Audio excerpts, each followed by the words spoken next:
الحمد لله ذي الفضل والإحسان جعل إقامة الصلاة من أعظم صفات أهل الإيمان وأشهد أن لا إله إلا الله وحده لا شريك له شهادة تنجي من قالها وعمل بها من النيران وتوجب له دخول الجنان وأشهد أن محمدا عبده ورسوله المؤيد بالمعجزات والبرهان صلى الله عليه وعلى آله وأصحابه والذين اتبعوهم بإحسان وسلم تسليما كثيرا.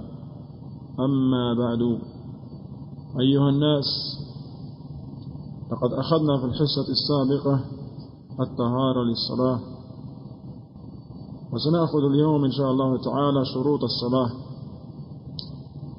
We talked about the tahara and how to purify oneself for the salah, the purification regarding the wudu and regarding the ghusl and the tayammum and the wiping over the khufs and the sacks and likewise. In this class inshallah ta'ala we take the conditions of as-salah, shurut as-salah. قال الشيخ صالح الفوزان حفظه الله تعالى: اتقوا الله, fear Allah, O you people, وَاعْلَمُوا أَنَّ اللَّهَ سُبْحَانَهُ وَتَعَالَى أَمَرَ بِإِقَامَةِ الصَّلَاةِ. And you should know that Allah subhanahu wa ta'ala has given His command to establish as-salah, إقامة الصلاة, وَأَثْنَى عَلَى الَّذِينَ يُقِيمُونَهَا. And that Allah subhanahu wa ta'ala praised those who establish the salah. وَوَعَدَهُمْ بِجَزِيلِ الثَّوَابِ وَالسَّلَامَةِ مِنَ الْعِقَابِ. Likewise, He promised them increase in rewards and safety from the punishment. ومعنى إقامة الصلاة, and the meaning of إقامة الصلاة and establishing الصلاة, as it came in الركن in حديث ابن عمر: الإتيان بها كما أمر الله في مواقيتها. Establishing the salah meaning that the person have to pray as Allah command him to pray in the times of those prayers. وَمَعَ جَمَاعَةِ الْمُسْلِمِينَ فِي الْمَسَاجِدِ, with the congregation of the Muslims in the masajid, which is a plural of a masjid. وَأَن تَكُونَ مُسْتَوْفِيَةً لِشُرُوطِهَا وَأَرْكَانِهَا وَوَاجِبَاتِهَا. And that this salah and this prayer that the person pray as Allah commanded him at the time of the prayer in the masjid with the congregation, that person has to fulfill its conditions and its pillars and its obligations. وَمَا تَيَسَّرَ مِن سُنَنِهَا, and also whatever he can afford to come up with from the sunan, supererogatory of the salah. وَذَلِكَ مِمَّا يَسْتَدْعِي مِنَّا وَيُؤَكِّدُ عَلَيْنَا تَعَلُّمَ أَحْكَامِهَا وَمَعْرِفَةَ مَا يُشْرَعُ فِيهَا. For this reason, it is very important for all of us, with the big emphasis, that we have to learn its rulings, the rulings of as-salah, the rulings pertaining to the salah, and knowing that which is legislated in it. وَمَا يُخِلُّ بِهَا أَوْ يُنْقِسُهَا. Likewise, we should know that which make the salah not correct, or that which may decrease from the reward of the salah, or from the completeness of the salah. فَإِنَّ بَعْضَ النَّاسِ يَحْسِبُ أَنَّهُ يُصَلِّي وَهُوَ لَا يُصَلِّي. Because it says some of the people, they think that they pray, but in reality they didn't pray. لِجَهْلِهِ بِأَحْكَامِ الصَّلَاةِ وَإِخْلَالِهِ بِأَحْكَامِهَا. Why? Because of his ignorance of the rulings of as-salah. Therefore, he don't come up with the right salah on its rulings. قال الله تعالى كما في سورة الماعون: فَوَيْلٌ لِلْمُصَلِّينَ. Woe to those who pray. الَّذِينَ هُمْ عَنْ صَلَاتِهِمْ سَاهُونَ. Those who neglect their salah, those who have been lackadaisical in regards to the salah. Surah Al-Ma'un, ayah 4 and 5. وَذَلِكَ لِأَنَّهُمْ يُؤَخِّرُونَ الصَّلَاةَ عَنْ مَوَاقِيتِهَا.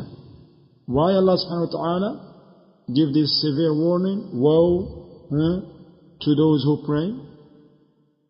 And someone should not stop here, like, woe to those who pray.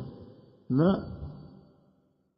Some people, Shaykh Muhammad Salih al-Uthaymeen, he said that some of the people, they said, no, you should not stop. You should not stop here. You should not say, فَوَيْلُ لِلْمُصَلِّينَ. You should continue. فَوَيْلُ لِلْمُصَلِّينَ الَّذِينَ هُمْ. He said, if when you recite this ayah, you don't stop at woe to the prayers. Rather, you're going to say, woe to the prayers, those who are, like lackadaisical or neglect their salah. But Shaykh Muhammad Salih al-Uthaymeen, he said, but actually there is a hikmah. Since Allah subhanahu wa ta'ala, He's the one who made a pause between them and make woe to those who pray, ayah. And we know that the sunnah of the Prophet sallallahu alaihi wasallam used to stop at every ayah. So that there is a hikmah behind this, wallahu a'lam. He said, because when you said, woe to those who pray, people, they're going to be attentive. What? Woe to those who pray? They're going to listen. But then, those who really are good in the salah, they're going to be relieved when they hear those who neglect the salah. So they're going to, oh, alhamdulillah.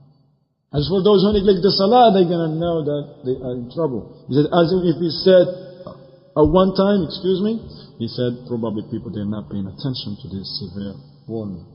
طيب? فهمتم?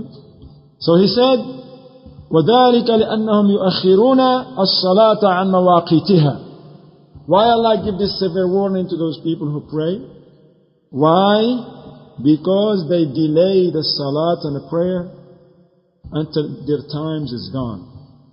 فَهُمْ يُصَلُّونَ سُورَةً وَلَا يُصَلُّونَ حَقِيقَةً. So these are people, they pray. It looks like they pray, but in reality they didn't pray. فَيَسْتَحِقُّونَ الْعِقَابَ عَلَى هَذِهِ الصَّلَاةِ بَدَلًا مِنَ الثَّوَابِ. Therefore, these people, they deserve the punishment for that salah instead of being rewarded. They pray. But since they didn't pray at the time, look at the importance, ikhwan, and the danger that we may put ourselves into by delaying the salats. Any salah, dhuhr, asr, maghrib, isha, fajr. If we delay it on purpose, I'll pray after. There is no reason, no valid reason why I didn't pray at the time. In reality, when a person does that and he prays, for example, don't get up for Salatul Fajr until 9 o'clock after sunrise, he's praying. But in reality, he said he didn't pray. And that salat, it won't be accepted from him. Why? Because Shaykh Muhammad Salih al-Uthaymeen, he said that that person, he's acting upon an action that is not from that which the Prophet ﷺ was upon. The Prophet legislated for us that the Salat al-Fajr is before sunrise. If somebody prayed after sunrise with no reason, he didn't oversleep, he didn't forget, or something like that. So therefore that person, he's acting upon something that the Prophet ﷺ did not act upon. And you know in the authentic hadith, from hadith of Aisha, that the Prophet ﷺ said, مَنْ أَحْدَثَ فِي أَمْرِنَا هَذَا مَا لَيْسَ مِنْهُ فَهُوَ رَدٌّ. Whoever introduced to this deen that which is not from it, will be rejected. Somebody who prayed dhuhr at midnight, or prayed isha next day, or whatever, he said these are people actually not only that they didn't pray in reality, but also they are worthy and they be punished instead to be rewarded for that salah. Then he said, عباد الله, O servant of Allah, وإن من أهم ما يجب علينا أن نعرف شروط صحة الصلاة. He said, O servant of Allah, he said you should know that from the most important obligations upon us, that to know the conditions that make the salat صحيحة, correct. الذي إذا اختل شرط منها لغير عذر شرعي بطلت الصلاة. Because if one of those conditions, there are conditions, plural, if one of them is not fulfilled, right, the salat is void. Salat is gone. لأن المشروط تتوقف صحته على تحقق وجود الشرط. Because the salat and the correctness and the completeness of a salah depend on its conditions. ولذلك قال العلماء, and the ulama, the scholars, they said الشرط, what is the definition of a shart, condition? هو ما يلزم من عدمه العدم ولا يلزم من وجوده وجود العبادة. They said that a condition, for example for a salah, is that which, if it's not there, that condition is not there, the salat is not there, even if somebody prayed. For example, if somebody pray without a wudu, the wudu is the conditions of, or tahara in general is the conditions for salah. If somebody pray without tahara, he got no prayer. Yeah, he prayed, we seen him actually praying, but in reality he didn't pray, because the condition is not fulfilled. And also, the condition is, if somebody prayed, it doesn't mean that he doesn't have, if somebody made wudu, does not mean that he doesn't have to pray. If somebody come up with a condition, now he has to do that which that condition is for. وقد ذكر العلماء أن للصلاة 9 شروط. And the scholars, they mention that the salah has 9 conditions. أخذوها من أدلة الكتاب والسنة. Where the scholars bring these 9 conditions for the salah, they brought them from عليك السلام ورحمة الله وبركاته. So they brought these conditions from the book of Allah, from the sunnah of His Messenger sallallahu alayhi wa sallam. وهذه الشروط هي, and he said, in this condition, these 9 conditions are: first, al-Islam; second, al-aql, that person has to be sane; at-tamyiz, the third one, that a person has to have the ability to distinguish between things; وَرَفْعُ الْحَدَث, that's the fourth thing. We're going to get in details inshallah to this one. وَرَفْعُ الْحَدَث, meaning that if someone in a state of impurity, that means a state wudu, a state ghusl, he has to go and take care of it. 5, إِزَالَةُ النَّجَاسَةِ, removal of impurities. We're going to see inshallah from where. وَسَتْرُ الْعَوْرَةِ, 6, the covering of the awrah. دُخُولُ الْوَقْتِ, that's 7, that the time of the salah has to be in. 8, استقبال القبلة, facing the qibla. 9, and the last one, an-niyyah, intention. So the three conditions, Islam, aql, and tamyiz, these are general conditions for all acts of worship.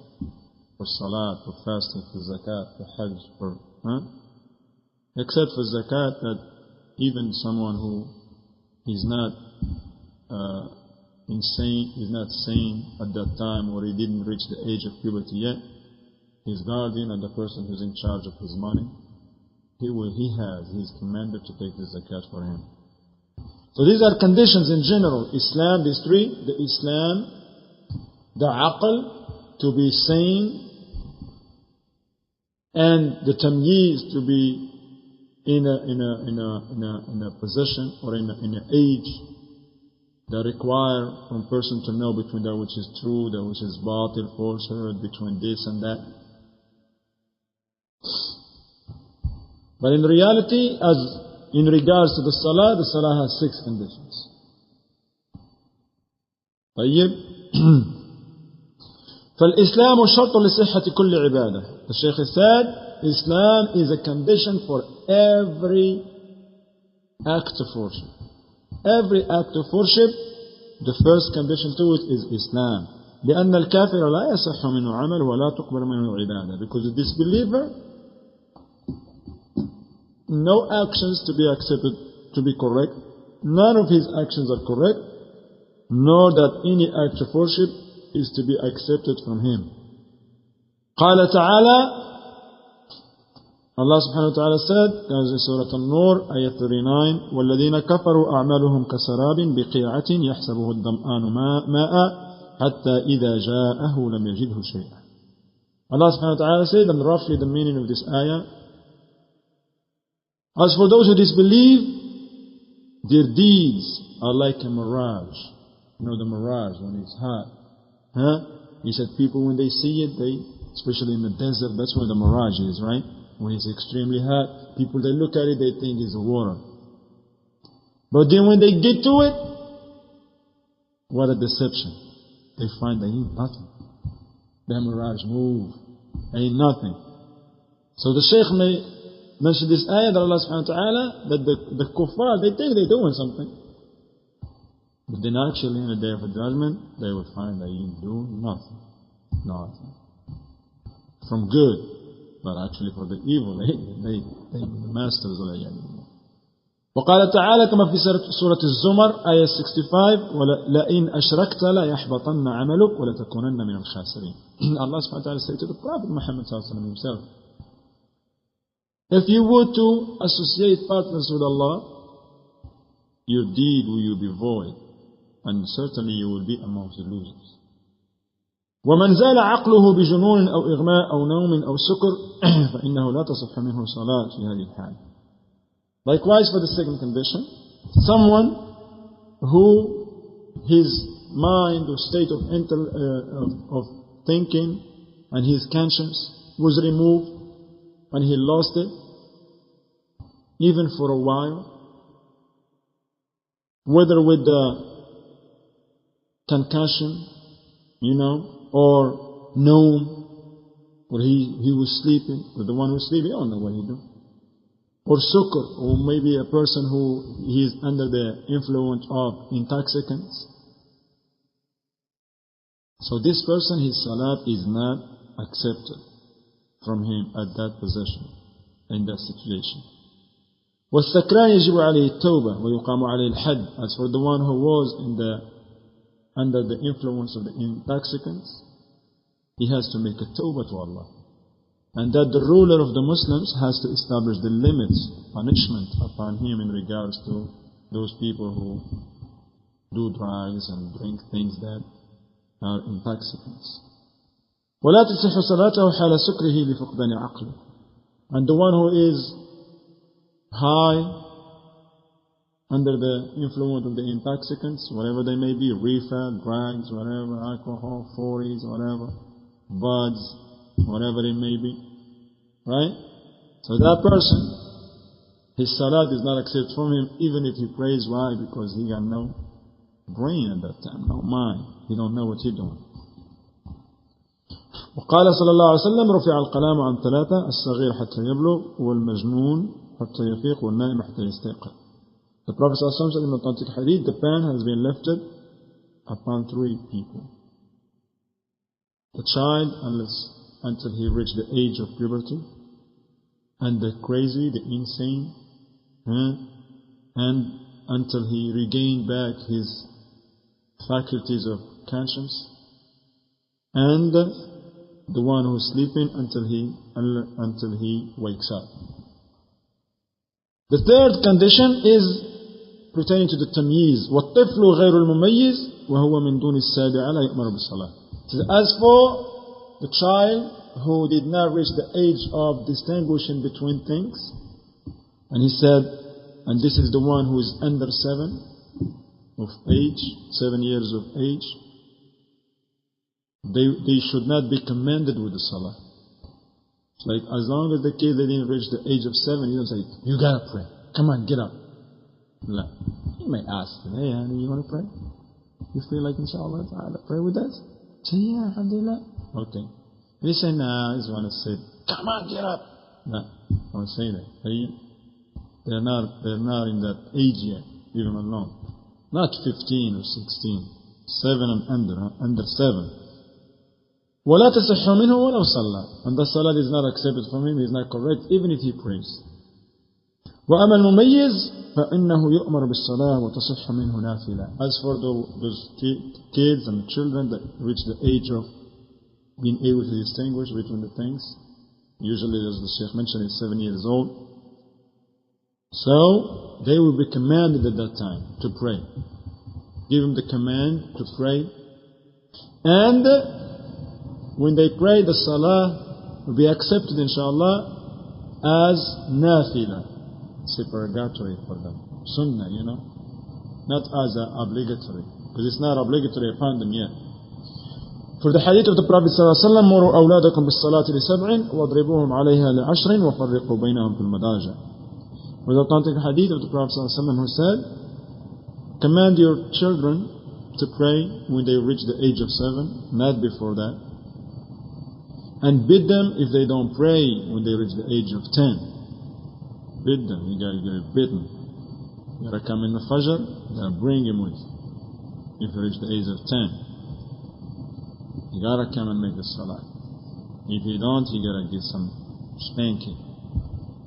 And separate between them in the bed. Separate. Now the little kids, little boys sleep with little girl, sister. They 3, 2, whatever, 4. Little boy with little boy, little girl with little girl. If they reach the age of 10, you separate between them in the bed. وهذا أمر يغفل عنه أو يتساهل فيه كثير من الناس اليوم فلا يأمرون أولادهم بالصلاة. And he said, and this is something that a lot of people are being lackadaisical in this regard, and the majority of the people neglect this hadith and this advice and this command from the Prophet ﷺ, and they don't care about this issue, and they don't command their children to pray when they reach the age of 7. ولا يضربون من يستحق الضرب على تركها, nor that they spank or beat those who deserve to be spanked when they reach the age of 10. They may be 16, they may be 24, and they don't pray. We know people, they older than that, they don't care. And when you tell them, yeah, you gotta pray. Come on, man. You see me, I'm 50 years old, I'm 60. I gotta live my life. Live the life of following the desires of Allah. And also when you approach the parents, yeah, your son, he's 13. Why he don't come with us? Why he praying outside? Why he playing outside? Just, come on, yeah, we don't want the kids in the masjid. They just make fawda and tashwish, disturb us and bother us. Get him with the kids outside. This is wrong. You gotta bring them to pray. You're responsible. If you're a parent and you got people like this that live with you, or anyone that is under your care, they gotta come to make the Salah. Gotcha.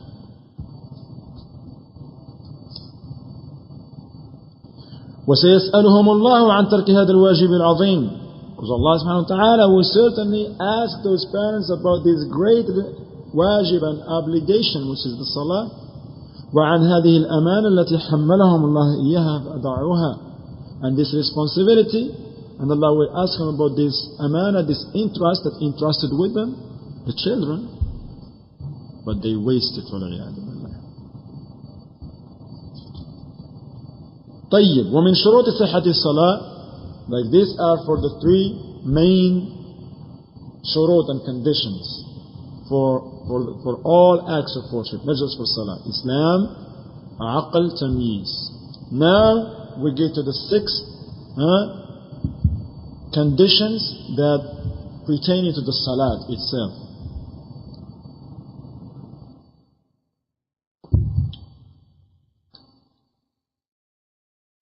قال الشيخ ومن شروط صحة الصلاة الطهارة, and from the conditions that make the Salah correct, طهارة, purification.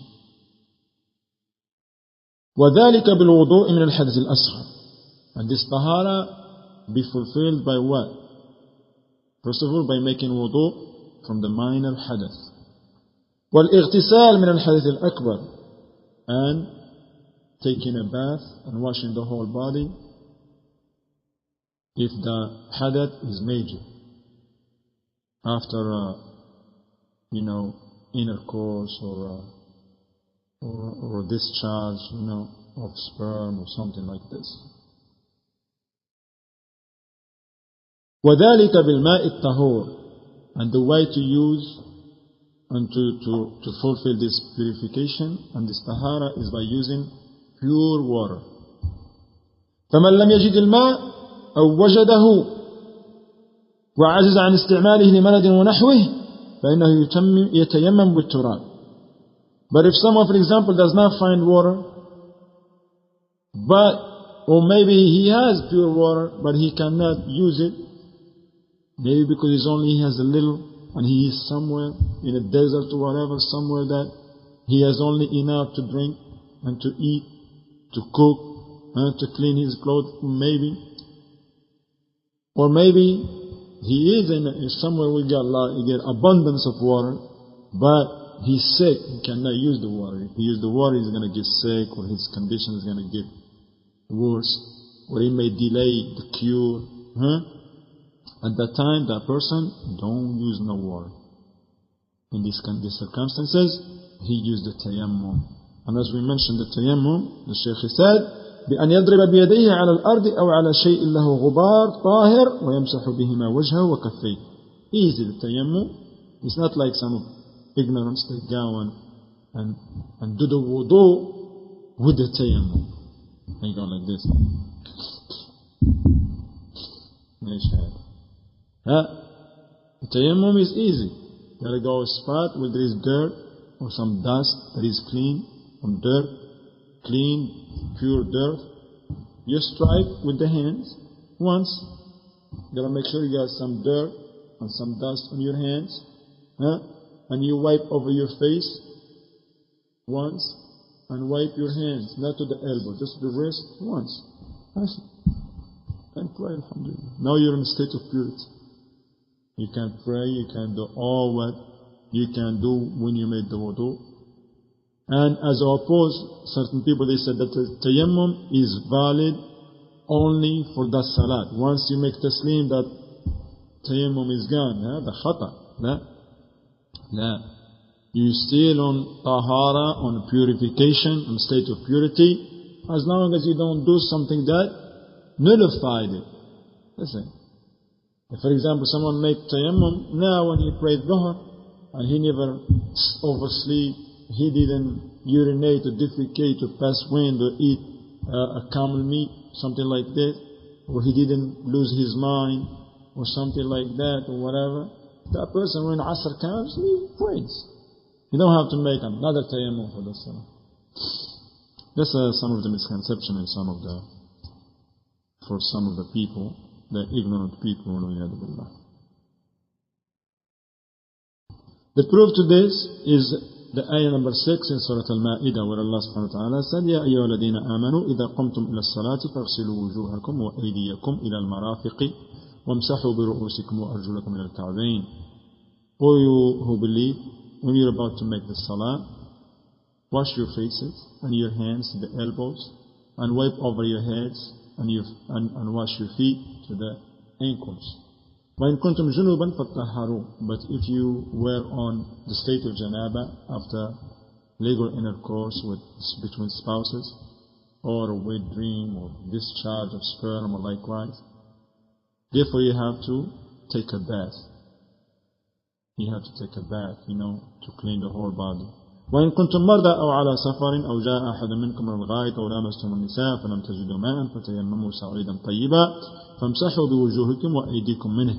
But if you were sick or traveling and you could not find water, or you may use the bathroom or touch your wives or whatever, and you don't find no water, therefore you make the tayammum from a pure dirt, and then you wipe over your faces and your hands from it. Remember this ayah number 6 in surah number 5. It's very important. This is the proof for the tahar. ومن شروط صحة الصلاة إزالة النجاسة. That was number 4. Number 5, from the conditions of that make the salah to be correct, إزالة النجاسة, removal of impurities. من البدن, from the body, والثوب, the clothing, والبقعة التي يصلي فيها, And the spot that the person is going to pray is very important. It's not just make the wudu. Make the wudu, but then he got urine in his legs. See? Make the wudu, but his shoulder are full of something that is impure because of his job. Some people, they may work in the sewer, sewage, and people, they may work in the trash. They do trash removal. They got a trash, dumpster. He has to pray. When it's time of the Salah comes, he don't say, no, I'm doing the trash. No, I ain't anymore. Now he got to pray.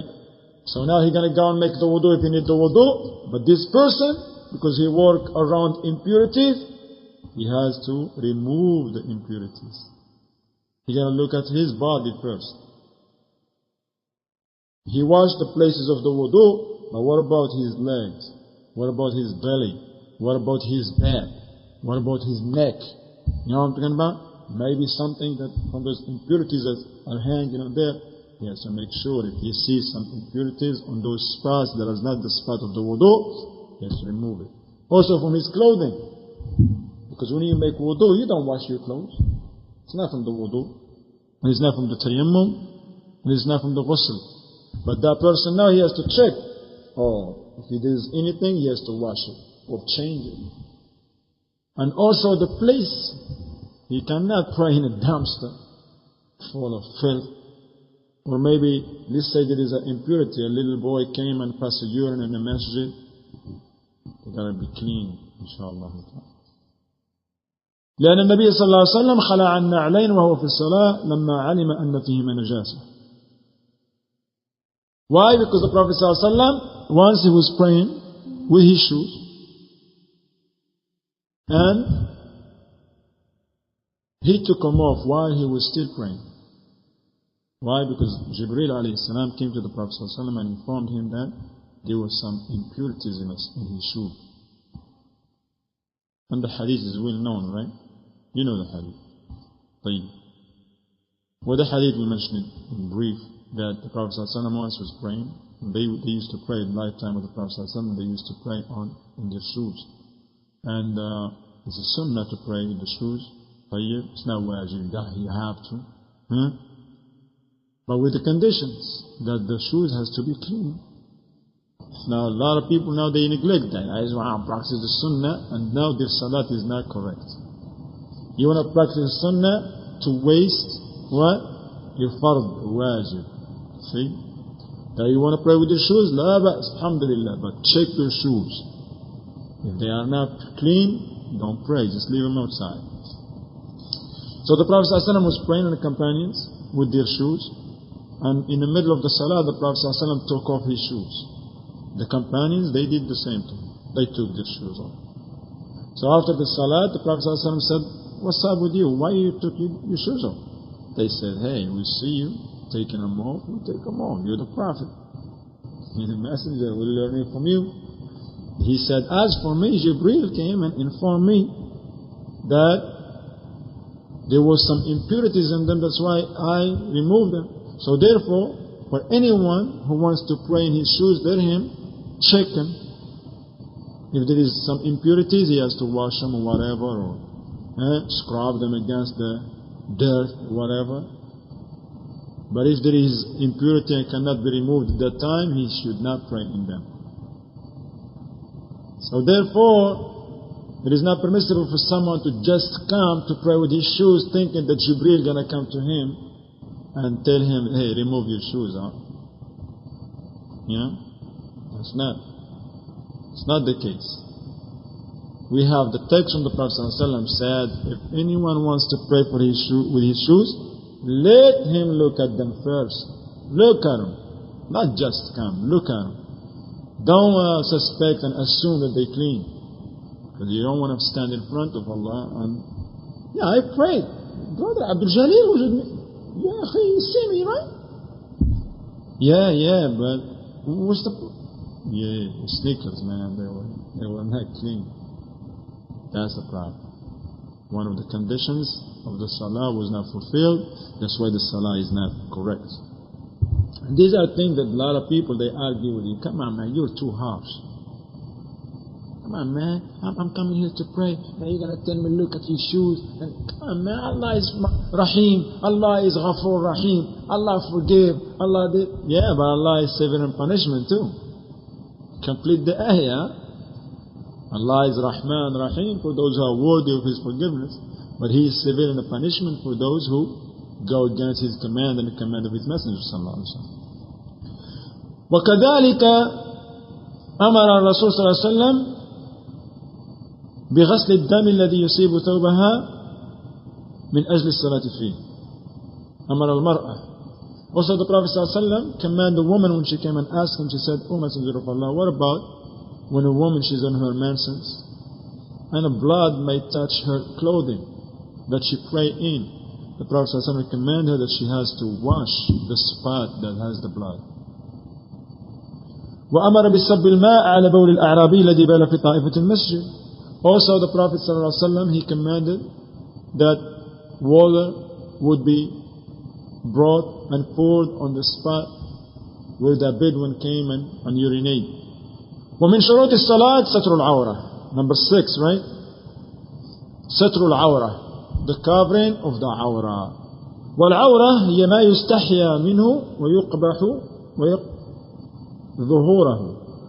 The عورة is that which people are shy to show to others from their body, and it is not permissible to show to others. وقد سمى الله كشف العورة فاحشة, and Allah subhanahu wa ta'ala has named and called those who expose their awrah فاحشة, from the evil things. قال في سورة الأعراف آية 28, وإذا فعلوا فاحشة قالوا وجدنا عليها آباءنا والله أمرنا بها قل إن الله لا يأمر بالفحشاء. So, and whenever those people, those pagans, or those polytheists, they commit a fahisha, an evil thing, they said, we find our forefathers and our parents doing it. And Allah has commanded us with it. Na'udhu billah. So Allah said to the Prophet ﷺ, say to them, verily Allah does not command evil. Does not command people to do evil. وذلك أنهم كانوا يطوفون بالبيت عراء. The reason behind the revelation of this ayah that the pagans of Quraysh in the lifetime of the Prophet ﷺ and before the revelation, they used to make the tawaf of the Kaaba naked. Part naked, ويزعمون أن هذا من الدين, claiming that this is a part of the religion. فرد الله عليهم بذلك وأمر بستر العورة فقال, and then Allah subhanahu wa ta'ala, He refuted them, refuted their claim, and make it futile, render it futile, and command them to cover their awrah. As Allah subhanahu wa ta'ala said in Surah Al-A'raf, in the same surah, ayah 31, not too far from the first one, 28, 31, He said, يا بني آدم خذوا زينتكم عند كل مسجد. O sons of Adam, purify yourselves for every masjid, the people of knowledge, for every salah. فأمر الله بستر العورة عند كل صلاة وسماه زينة. So the Shaykh said, Allah has commanded that the awrah should be covered for every salah. And Allah named it, there is a zina, is a purification, a mean of purification. لأن كشف العورة والنظر إليها جر إلى الفاحشة, because looking at the awrah of somebody else and exposing it lead to fahisha, lead to evil. Meaning of evil, the evil of looking, the evil of fornication, adultery, for example. Can you imagine women and men praying naked? A'udhu billah. What kind of prayer is this? Shahada. La hawla wa la quwwata illa billah. وقد أجمع العلماء على فساد الصلاة من صلى عريانا وهو يقدر على ستر عورته. And the scholars, the Shaykh Fawzan said that the scholars, they have a consensus and a total agreement that to the fact that whoever prays naked while he is able to cover himself, his salah is corrupt, is void, is not correct. It may be sometimes that somebody under certain circumstances, he got nothing to cover himself. Let's say somebody was detained in some facility, and there is some people oppressors that they took his clothes. That happens sometimes, probably in the facilities, in the penitentiaries. They may take his clothes off and abandon him in some room. Maybe that person now, in the time of the Salah, what did he do? He prays. He prays. And Allah subhanahu wa ta'ala will accept from his Salah. First of all, he has to do the asbab. He may see if there is any curtain or whatever, try to take a wrap it around him. If there is not, just walls. He may, for example, try to explain to these people, listen, I don't mind this, but listen, man, I'm a Muslim. I cannot be like this. If they say, we don't care about what you say, man. He has to pray under any circumstances, because as Shaykh Muhammad Al-Maghribi said, Allah subhanahu wa ta'ala said, fear Allah in the best of your abilities. وأنه يجب ستر العورة دائما في الصلاة وغيرها. And that is obligatory to cover the awrah in the salat and other than the salat. Always, a person has to cover himself. It should not be understood that the people cannot be naked in the street and then come to the salat and cover themselves. And this is something that happens. People, they go to swimming pools in summer, in a public, and they get naked, get in bikinis. You find a Muslim woman get in a bikini and swim all she wants. And they, it's time for Asr. She put a khimar and comes to the masjid and pray. And then after that she'd go back and get naked again on in bikini. Ishhad. With the man, even the young in age, 10 and up, 12, 13, 14, 15, 16, 19, 20, whatever. And he go to the swimming pool, which is not permissible to go to these places, these public swimming pools. Because for many evil, one of them is like you're looking at the awrah of somebody. And you yourself, that teenager himself, his awrah is exposed.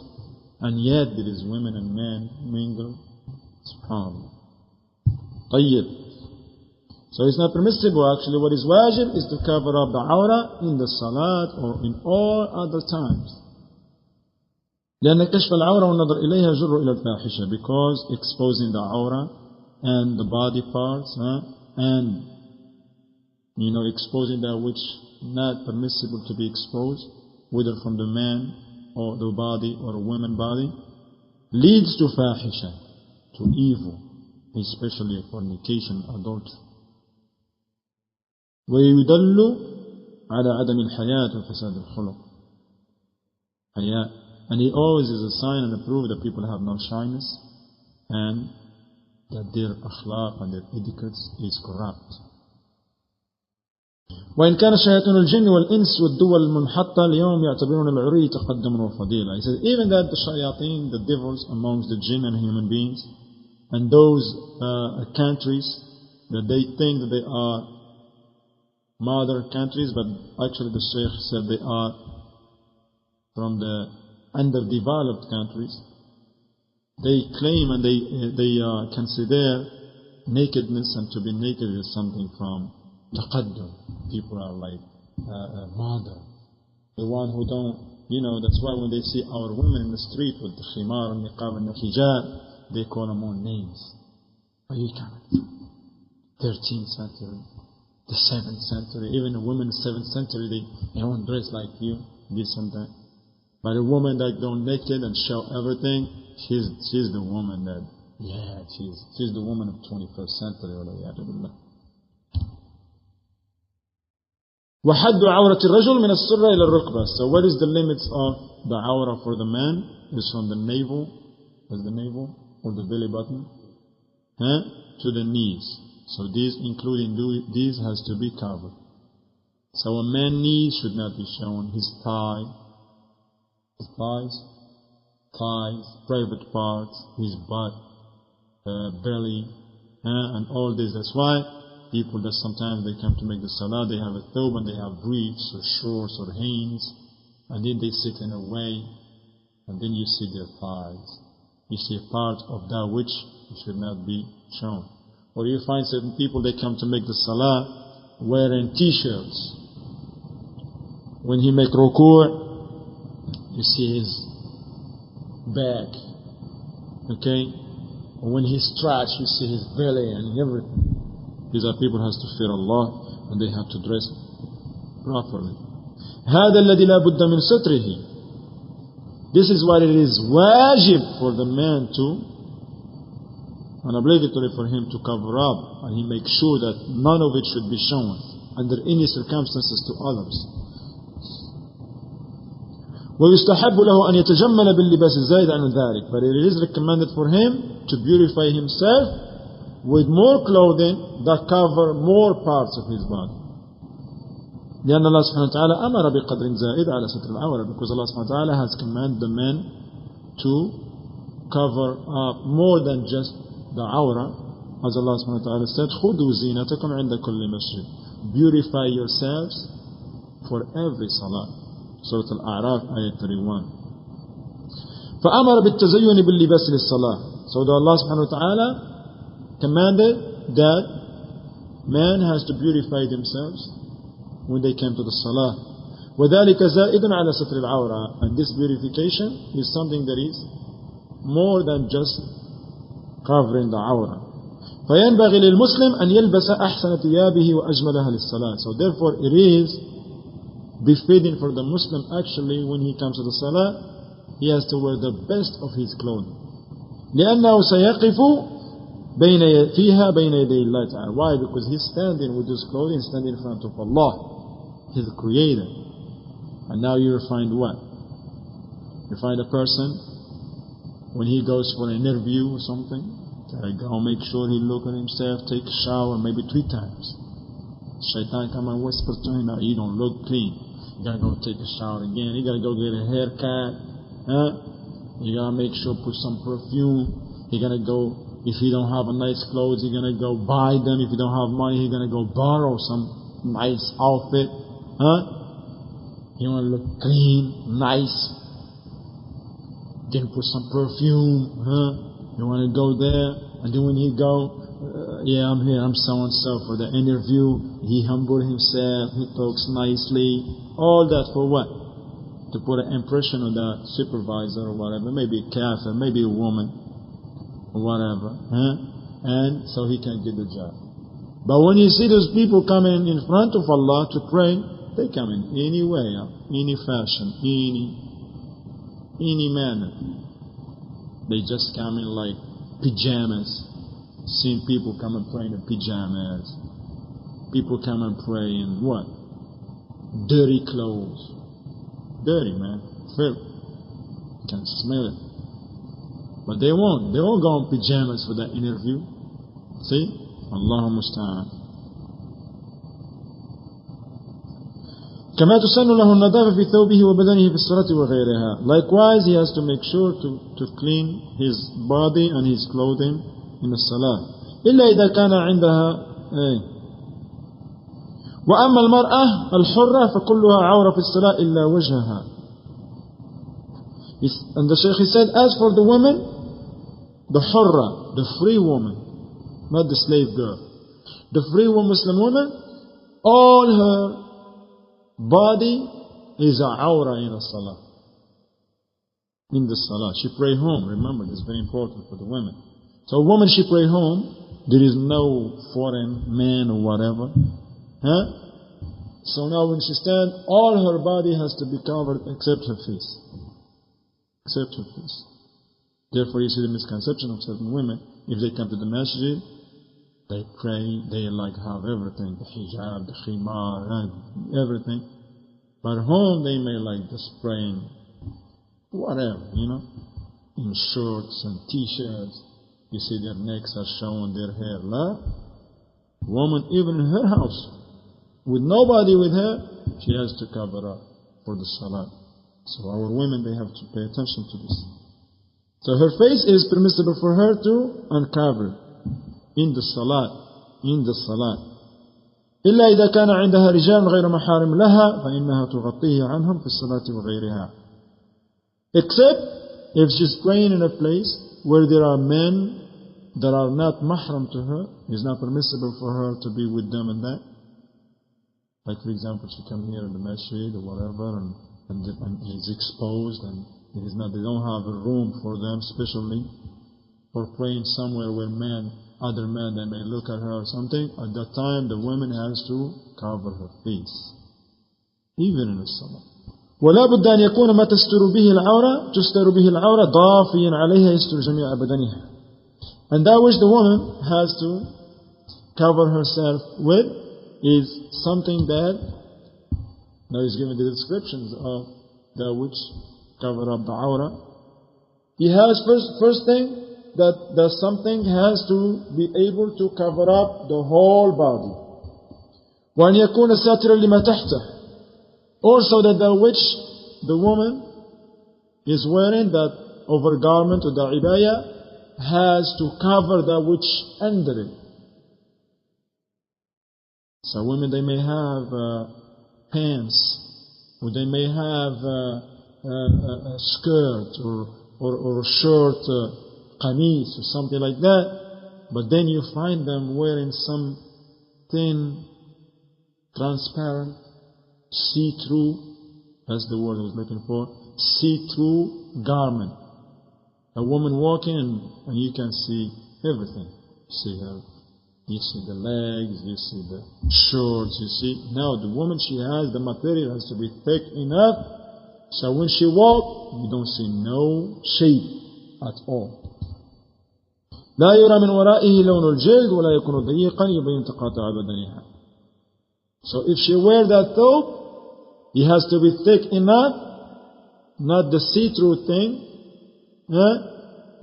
so you don't see the skin of her color. Some women, you see the skin. You can tell if she's white, if she's not, if she's this, if she's Arab, if she's... Just from the skin, you see it.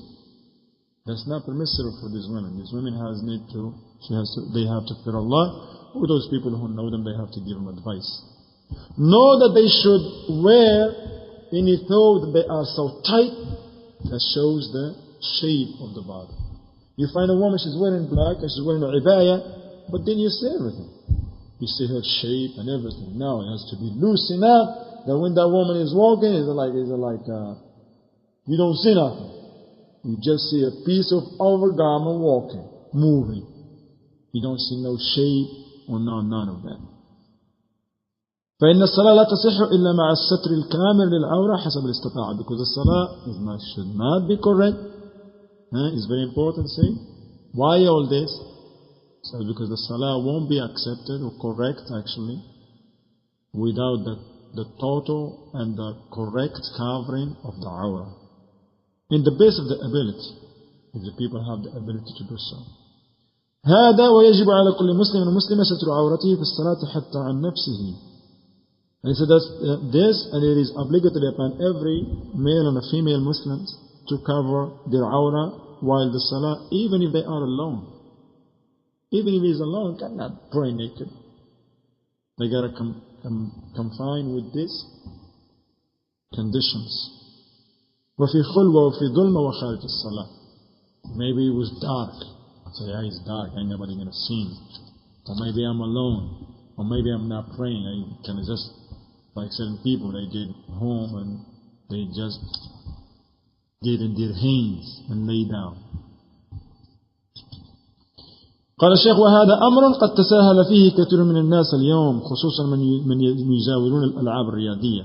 And the Shaykh said, and this issue of not covering up properly, especially the aura, is issue that a lot of people are being lackadaisical in this regard, especially those who play sports. Those who play sports, they go and uncover their aura.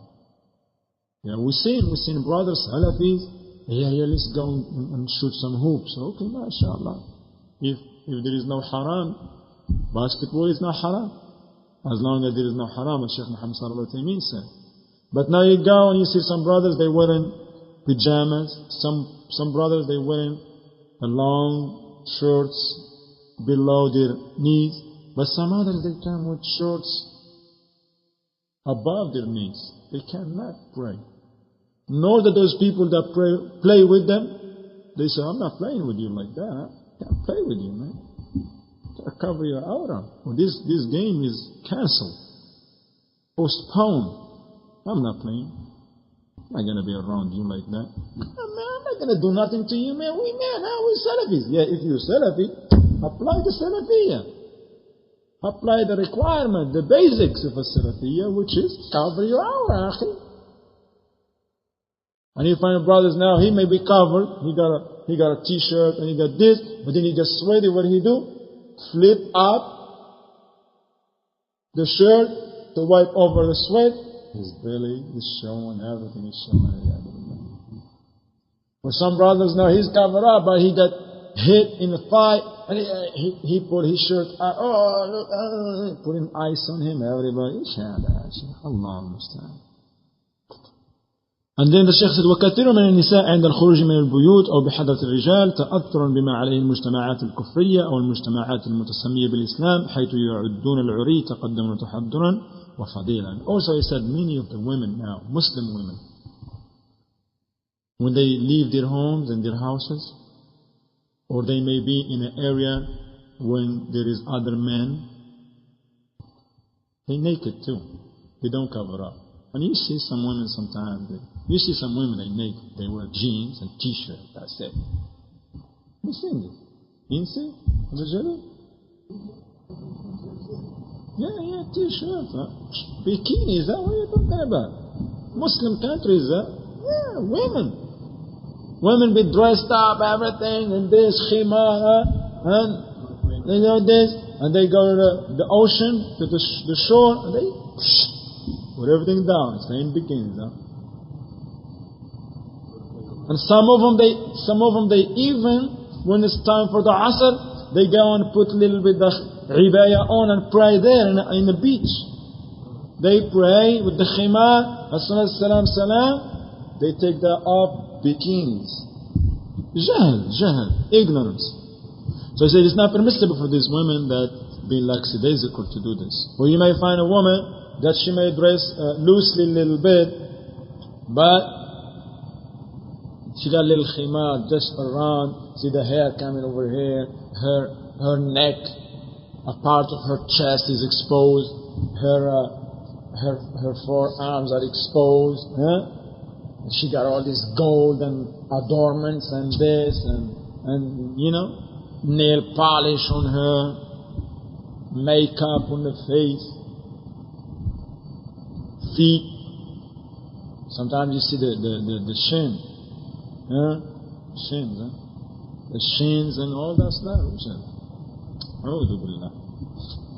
Why? Because they are under the influence of the kafir countries, the disbelieving countries, and some there is a nice number of the Muslim countries that you see these things. You see these things, because these are people now, they think that covering up, and those beautiful women, that they are beautiful, alhamdulillah, those who cover up, because they have the beauty of Aqidah and Tawheed and the beauty of Sunnah and beauty of following the command of the Prophet ﷺ. That's how they're beautiful. That's the real beauty, it's not the beauty of the body. The beauty of being on this tahawwud, the beauty of being submissive, the beauty of applying the commands of Allah and the Sunnah of the Messenger ﷺ. That's the real beauty. But the beauty of the body can go away in any moment, in any given time. If Allah subhanahu wa ta'ala caused that woman to get burned and her face you run away from her now. But the beauty, the real beauty that we mentioned. So what? They consider those salafiyat, those sisters that cover up, and may Allah reward them al-Jannah for covering up, alhamdulillah, for sticking to the Sunnah, applying the deen, the haqq, even if it be like 100 degrees, 110. But may Allah reward them al-Jannah. By them going through the heat of this earth, may Allah save them from the heat of the fire. Ameen. So, but those so-called lackadaisical Muslims, they're like, look at these girls, man. They live in a cave or something. ice age or something, these girls. You know? Why they gotta go through this? Ain't nobody gonna jump on them. Look at us, they said. Hey, we're wearing jeans and t-shirts. Ain't nobody jumping on us. Of course, people respect us more than they respect them. A'udhu billah. That's because of their ignorance and their arrogance. And them thinking that they gotta follow the modernization, they gotta follow the communities. Some people, they said that the Muslims are so developed and so left behind because of Islam. And this is from the traps of shaitan, ya ikhwan wa ya akhawat. From the traps of shaitan. And that he is an open enemy to the people, to Adam and to his offspring from the beginning of the times. And Allah subhanahu wa ta'ala has warned us against him. As Allah subhanahu wa ta'ala said in Surah Al-A'raf, ayah 27, يَا بَنِي آدَمَ لَا يَفْتِنَنَّكُمُ الشَّيْطَانُ كَمَا أَخْرَجَ أَبَوَيْكُم مِنَ الْجَنَّةِ يَنْزِعُ عَنْهُمَا لِبَاسَهُمَا لِيُرِيَهُمَا سَوْآتِهِمَا. O son of Adam, the children of Adam, do not let the shaitan put you through trials. As he caused your parents, Adam and Hawa, to be expelled from the Jannah, and he take their clothes away from them so that their awra be exposed. قال الشيخ فيجب على المسلمين الحذر من كيد شياطين الإنس والجن في هذا وغيره.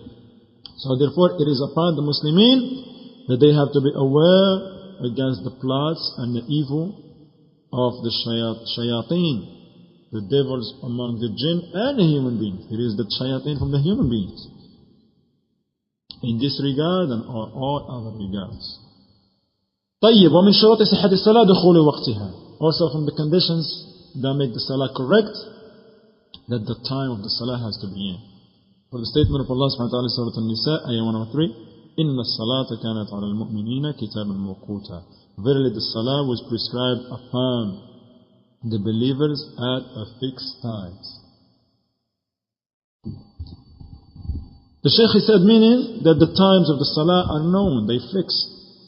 And it is not permissible for anyone to pray a salah before its time or out of its time. فَمَنْ صَلَّى قَبْلَ دُخُولِ الْوَقْتِ لَمْ تَصِحَّ صَلَاتُهُ. Whoever prayed before the time of the salah comes in, his salah is not accepted. وَكَذَلِكَ لَا يَجُوزُ تَأْخِيرُ الصَّلَاةِ عَنْ وَقْتِهَا مِنْ غَيْرِ عُذْرٍ شَرْعِيٍّ. Likewise, it is not permissible to delay the salah until its time is gone without a valid reason. That's why the Prophet ﷺ has legislated for us the adhan. People, they make the adhan so they know that's the time for the salah. And the Prophet ﷺ, he showed to us the times of the dhuhr, when the dhuhr starts, when he ends, when the asr starts, when he ends, when maghrib starts, when he ends, when the time of isha starts, and when it ends, when the time of fajr starts, and when it ends. So we don't pray before these times are in, and we don't delay the salah after the time is out. وَيَجِبُ عَلَى الْمُسْلِمِينَ التَّقَيُّدْ بِهَا. So therefore the Muslimin has to be bound by these times that the Prophet ﷺ has legislated for us for every salah, and not to pray before them or after when they are collapsed. وَالْمُحَافَظَةَ عَلَى الصَّلَاةِ مَعَ الْمُسْلِمِينَ فِي الْمَسَاجِدِ. And also to pray those salawat for men at the masjid with the Muslims in congregation, not at home. It's not a choice. Yeah, just go ahead, I'll pray in home. No, you got to come here, pray in the masjid with the jama'ah. It's not a choice. Why? Because if someone gets in a habit and he is on the correct aqidah and he knows that he has to pray in the masjid, alhamdulillah, that's a real deal with him. That he knows that when he comes to the masjid, people, they come to the masjid only to pray. See? They come to study and all that, but if they're going to come at the time of dhuhr, they're not going to do anything else except what? Praying. When people come here, let's say dhuhr at 1 o'clock. When people come at 1:15 and 10 of 1 or whatever, or 12:30, those who don't have wudu, they prepare the wudu. The one who's going to call the adhan, he'll be checking the time. And they will like making the sunnah, preparing for the salah. You don't see people coming here for make the wudu, but then they start playing games.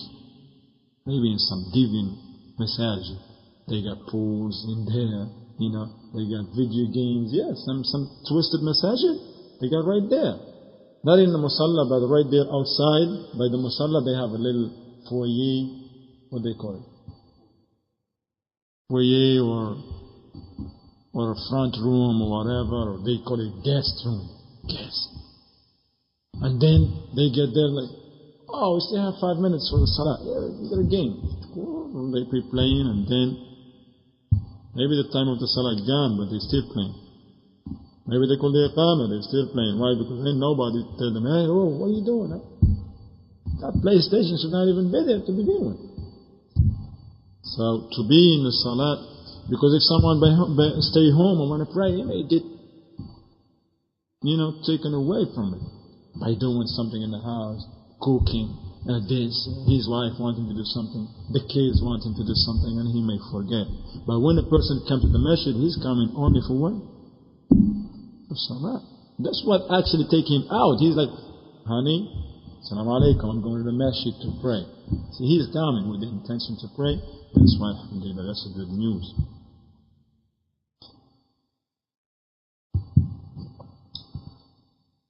And this is, he said, one of the things, ya ikhwan, that a lot of Muslims, they lackadaisical and they neglect the fact to come to make the salat in jama'ah.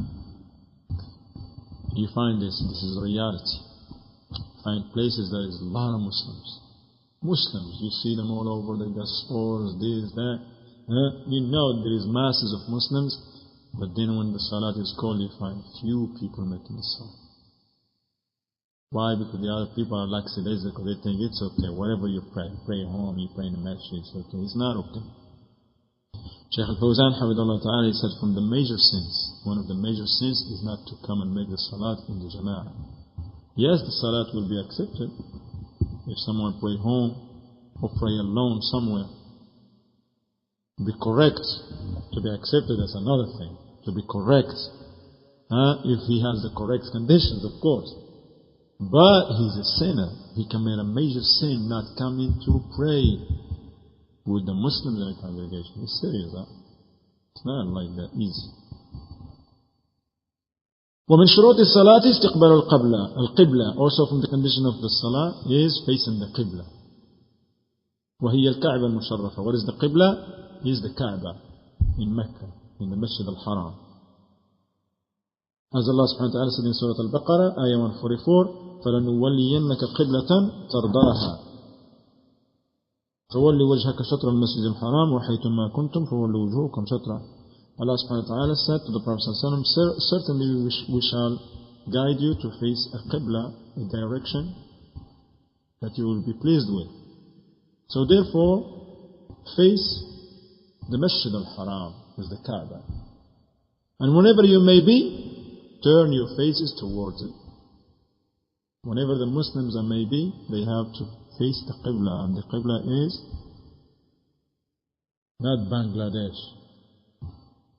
Like the Sufis and Tablighi, they always twist it to another direction. Pakistan, part of India. Right, Niva? Right.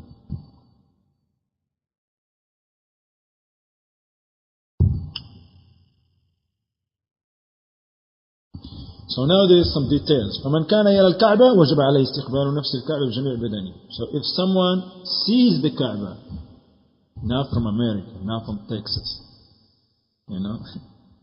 if somebody actually in Mecca, in the masjid, close to the Kaaba, and he sees it, he should turn to it with his entire body, face it. Not face it with his side. No, he has to face it completely. If he sees the Kaaba, he can face it. Whatever, any corner of the masjid he may be, he has to face it completely. His face, his body, his chest, entire body facing the Kaaba. He's in front of him. ومن كان قريبا منها لكنه لا يراها لحائل بينه وبينها فإنه يجتهد بالتوجه إليها. But if someone was close to the Kaaba, but he could not see it, there is something between him, maybe he'd be in the back. For those who've been to Mecca and the Kaaba, if you be in the back, in the beginning of the masjid, which is big, huge, you gotta walk a nice distance before you see the Kaaba. Huh? Once you enter the gates, you gotta walk a nice distance before you see the Kaaba. So if the people are there and they want to pray in that spot, because sometimes it gets so crowded, so they have an idea where the Kaaba may be. So they have to make sure that they facing the Kaaba, not to face another way. Huh? ومن كان بعيدا عنها في أي جهة من جهات الأرض فإنه يستقبل الجهة التي فيها الكعبة.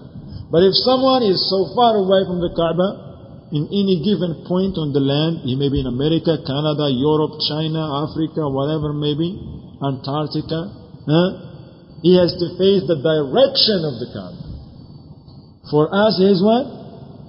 Northeast, something like that. East, northeast, so we know. So therefore we cannot face west. We cannot face south, we cannot face north. The best position for us is between the north and south, toward east.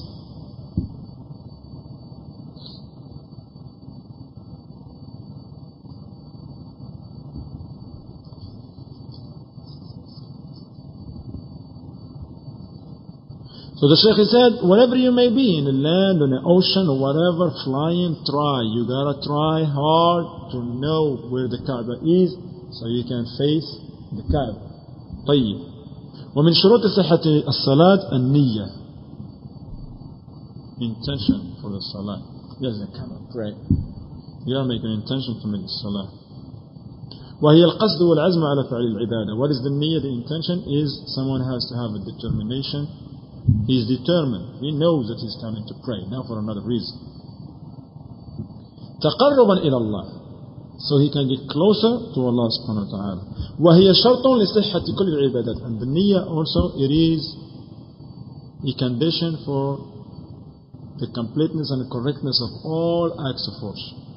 Because the Prophet sallallahu alaihi wasallam said, إنما الأعمال بالنيات وإنما لكل امرئ ما نوى.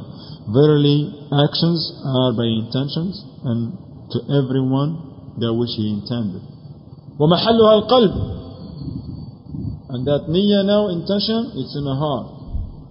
لا يجوز التلفظ بها لأنه بدعة. It is not permissible to utter it or say it out, because it's innovation. Therefore, it is not permissible for someone to stand up when they call the iqamah and say, I'm here in this masjid, in this area, in this day of Friday, behind this imam, so and so. I make my intention for salah. That's a bid'ah innovation. Listen, when like Shaykh Muhammad Salih al-Uthaymeen said, you don't even have to stop and say to your heart, I'm making my intention now to make salah. No, he said, when you be home, and say to your family, honey, I'm going to make Salat al-Dhuhr. That's your intention. When you come here, don't make another intention. That which made you leave the house is the Salah. That's your intention. And likewise, if he wants to make a farida or make a nafil, he has to make intention. Make the intention for the nafil, make the intention for the sunnah, make the intention for the obligatory. ويجب الحذر الحذر من الوسواس في ذلك. And he said people have to be aware of being suspicious and, in regard to this. فإن الشيطان كثير ما يتسلط على الإنسان في شأن النية. He said because the shaitan, he used this door of intention a lot. وفي تكبيرة الإحرام. And also for Allahu Akbar. Now people, they give up to the whispering of the shaitan. The whispering of shaitan. And then you see a lot of people, they be in a salat, and then they were like, did they make my intention? Did they make my intention? Did they make my intention? He's asking himself. Shaykh Muhammad Salih al-Uthaymeen, rahimahullah, ta'ala answered this question. He said, subhanAllah. How can people give up to this whispering of the shaitan? He said the man, he got up from his house. He made the wudu for the salat. He was eating or talking. He's like, oh, it's almost time for dhuhr. I'm going to make wudu. He made the wudu. And he said to his wife, when I come back from Salat al-Dhuhr, I'll take you, whatever. Maybe he's driving and somebody say, yeah, we're going to make dhuhr. Come in. Yeah. Then he come here and say, Ya Ikhwan, did you pray dhuhr yet? No, alhamdulillah. Did somebody call the adhan for the dhuhr? The adhan been called. Iqama been called. And yet, he's going to say, did I make my intention? He just made it like at least 7 of them. You know? Tayyib. So he said that you should not let the shaitan come to you and turn you away from your salah. And it's not permissible for someone, like we said, to say it, to say that lafad that I intended and this, because this is was not the practice of the Prophet ﷺ, nor was the practice of the Sahaba, nor of the practice of any of the ulama of our Salaf. Because the niyyah is from the actions of the heart. And Allah knows what's in the heart. Even if the person don't speak it out. Because Allah subhanahu wa ta'ala knows. Allah subhanahu wa ta'ala said in Surah Qaf, ayah 16, وَلَقَدْ خَلَقْنَا الْإِنسَانَ وَنَعْلَمُ مَا تُوَسْوِسُ بِهِ نَفْسُهُ. Indeed, we have created man, and we know what his soul whispers. وقال تعالى كما في سورة الأحزاب آية 51 وَاللَّهُ يَعْلَمُ مَا فِي قُلُوبِكُمْ وَكَانَ اللَّهُ عَلِيمًا حَكِيمًا. And Allah knows what's in your hearts. And Allah is aware of, and Allah subhanahu wa ta'ala is the Alim, the Halim. And also the ayah number 16 in Surah Al-Hujurat. So the Shaykh in the end of this class, he said, فَاتَّقُوا اللَّهَ عِبَادَ اللَّهِ وَأَدُّوا الصَّلَاةَ كَمَا شَرَعَهَا اللَّهِ. O servant of Allah, fear Allah, and establish the salah as Allah subhanahu wa ta'ala legislated, and as His Messenger sallallahu alaihi wasallam laid down for us in details, and make it clear. وَأَخْلِصُوا لِلَّهِ فِي جَمِيعِ أَعْمَالِكُمْ. As-Salaam wa rahmatullah. And have sincerity to Allah in all your acts of worship, and your statements, and your intentions, and all that what you do. For verily Allah subhanahu wa ta'ala does not accept except that which is sincere for His face, and that which is according to the sunnah of the Prophet sallallahu alaihi wasallam. Therefore, these are the two conditions of the acceptance of the deed. That the first, any deed has to be done only for Allah, for no show-off. So the people say, yeah, he got a nice recitation. Yeah, he's making the salat long. Yeah, he's good. This now has to be done for the sake of Allah first only, and also has to be following the sunnah, not in any way. And then the Shaykh, Hafidahullah Ta'ala, makes some dua. May Allah subhanahu wa ta'ala increase us in iman and make us from those when they listen to the speech they follow the best of it. هذا والله أعلم. صلى الله وسلم على سيدنا محمد وعلى آله وصحبه وسلم تسليما كثيرا. May Allah reward the Shaykh Salih al-Fawzan Hamidullah Ta'ala al-Jannah and the good rewards on his effort, that which he wrote, so we can be on a clear guidance from our deen. May Allah subhanahu wa ta'ala make us from those who follow the sunnah of the Prophet sallallahu alaihi wasallam, being firm on it. And may Allah cause the innovation to be away from our hearts and from us, and innovators also. هذا والله أعلى وأعلم. صلى الله وسلم على سيدنا محمد وعلى آله وصحبه وسلم تسليما كثيرا. And I think this is the last class be with you, and we thank you for your invitation. Thank you for your hospitality, for your kindness, and we ask Allah subhanahu wa ta'ala to increase you in iman. Ask Allah subhanahu wa ta'ala to strengthen the ties between you, this community in Arlington, Texas. Alhamdulillah, in Markaz al-Tazkiyah al-Islamiyya, which once again they have a nice website, which is www.tazkiyah.org, not .com, not .gov, not .net, .org, inshallah ta'ala. We thank you for your hospitality, and especially the brother Abdul Jalil, Jazakallah khairan, who allowed us to use his house and this. May Allah reward him good and provide for him a righteous wife. Ameen. And cure him because he's under the weather. And I hope inshallah ta'ala we'll see you soon inshallah ta'ala. Wa barakallahu feekum. Jazakumullahu khair.